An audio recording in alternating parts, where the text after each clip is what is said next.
తెలంగాణ రాష్ట్ర ఎక్సైజ్ శాఖ 2024-25 వార్షిక సంవత్సరంలో 34,600 కోట్ల ఆదాయం సమకూరినట్లు నివేదికలు తెలిపింది. 2024-25 వార్షిక సంవత్సరంలో బీర్లు, లిక్కర్ అమ్మకాల వివరాలని వెల్లడించింది. బీర్ల అమ్మకాల్లో 3% తగ్గినట్లుగా, లిక్కర్ అమ్మకాల్లో మాత్రం 2% పెరిగినట్లుగా ఎక్సైజ్ శాఖ ప్రకటించింది.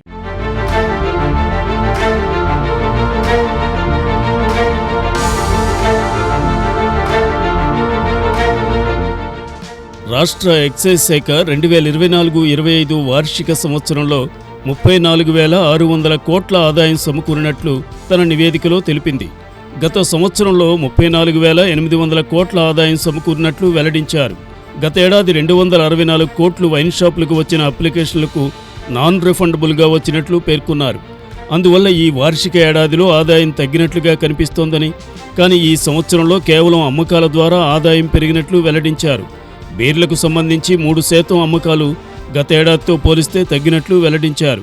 2023-24 వార్షిక సంవత్సరంలో 548 లక్షల కాటన్ల బీర్ల అమ్మకాలు జరుగ్గా 2024-25 వార్షిక ఏడాదిలో 531 లక్షల కాటన్ల బీర్ల అమ్మకాలు జరిగినట్లు వెల్లడించారు.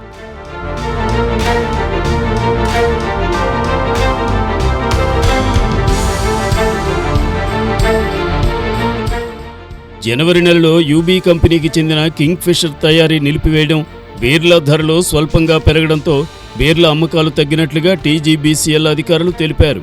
లిక్కర్కు సంబంధించి మాత్రం 2% పెరుగుదల ఉందని వెల్లడించారు. 2023-24 వార్షిక సంవత్సరంలో 362 లక్షల కాటన్ల లిక్కర్ అమ్మకాలు జరుగ్గా 2024-25 సంవత్సరంలో 369 లక్షల కాటన్ల అమ్మకాలు జరిగాయి. ట్యాక్స్ రూపంలో 7,000 కోట్లు సమకూరినట్లు ఎక్సైజ్ అధికారులు తెలిపారు.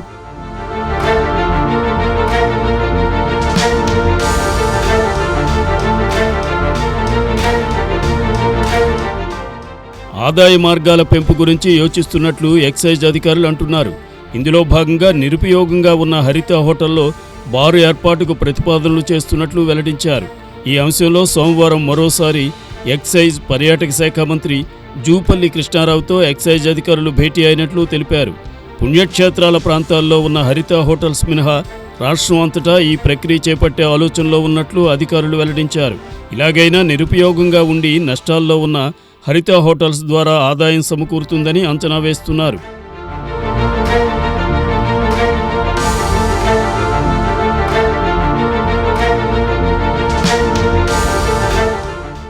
గతంలో అనివార్య కారణాలతో మూతపడిన 40 వైన్ షాపులకు టెండర్లు వేసేందుకు చర్యలు చేపట్టింది సర్కార్. జీహెచ్ఎంసీ మినహా రాష్ట్ర వ్యాప్తంగా దరఖాస్తులు స్వీకరించేందుకు చర్యలు చేపట్టింది. నూతన మద్యం కంపెనీలను ఆహ్వానిస్తూ చేపట్టిన దరఖాస్తుల ప్రక్రియ కూడా ముగియడంతో ఎంపిక ప్రక్రియపై టీజీబీసీఎల్ కసరత్తు ప్రారంభించింది. 59 కంపెనీలు దరఖాస్తు చేసుకున్నట్లు వెల్లడించారు.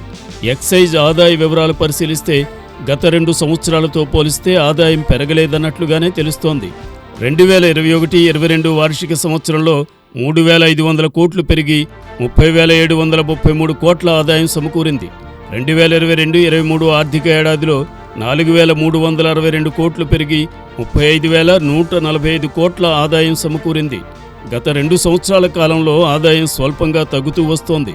2023-24 ఆర్థిక సంవత్సరంలో 345 కోట్ల మేర ఆదాయం తగ్గినట్లుగా కనిపిస్తోంది. 2024-25 సంవత్సరంలో 200 కోట్ల ఆదాయం తగ్గినట్లుగా తెలుస్తోంది. 2023-24 సమయంలో ఎన్నికల కారణంగా ఆదాయం పెరిగినట్లుగా చెబుతున్నారు.